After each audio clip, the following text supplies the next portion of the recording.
इस कहानी में हम एक उद्यमी की कहानी बताते हैं जो मार्केटिंग में सफलता प्राप्त करता है। एक समय की बात है, एक नगर में एक उद्यमी युवक रहता था।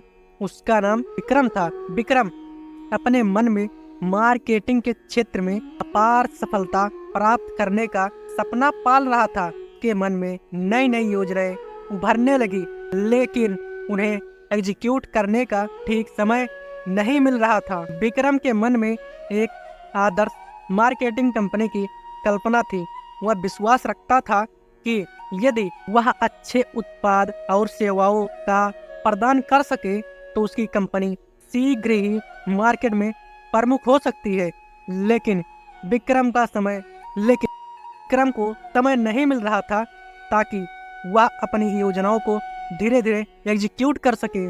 अंततः विक्रम ने तय किया कि वह धीरे धीरे अपने सपने को साकार करेगा।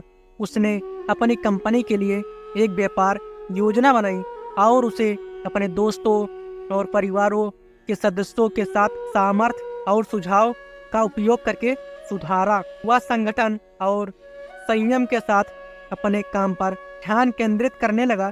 शुरुआत में विक्रम की कंपनी को संचालित करने में कठिनाई आई, लेकिन उन्होंने हार नहीं मानी और संघर्ष करते रहे। वह मार्केटिंग के लिए अपनी कुशलता का प्रयोग करता, नए नए ग्राहकों को आकर्षित करने का प्रयास करता रहता। धीरे धीरे उसकी कंपनी उपस्थित मार्केट में बढ़ने लगी और उसकी बिक्री बढ़ती गई।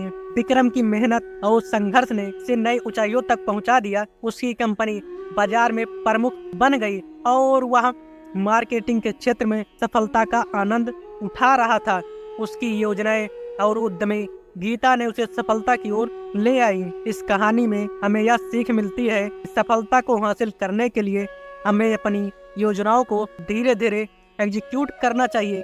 कभी कभी हमें सब कुछ एक बार में करने की जिद नहीं करनी चाहिए, बल्कि हमें धैर्य और इस्तेमाल व व्यवस्था से काम करना चाहिए। या हमें अपने लक्ष्यों की ओर बढ़ने में सहायता करेंगे और हमें आगे बढ़ने के लिए मजबूती और स्थायित्व प्रदान करेंगे। विक्रम की कहानी इस तथ्य को दर्शाती है कि व्यापार और उद्यम में सफलता प्राप्त करने के लिए हमें धैर्य और संघर्ष की आवश्यकता होती है। उद्यमी हमेशा अपने सपनों की प्राथमिकता को समझते हैं और स्थायित्व के साथ अपने काम को अंजाम देते हैं।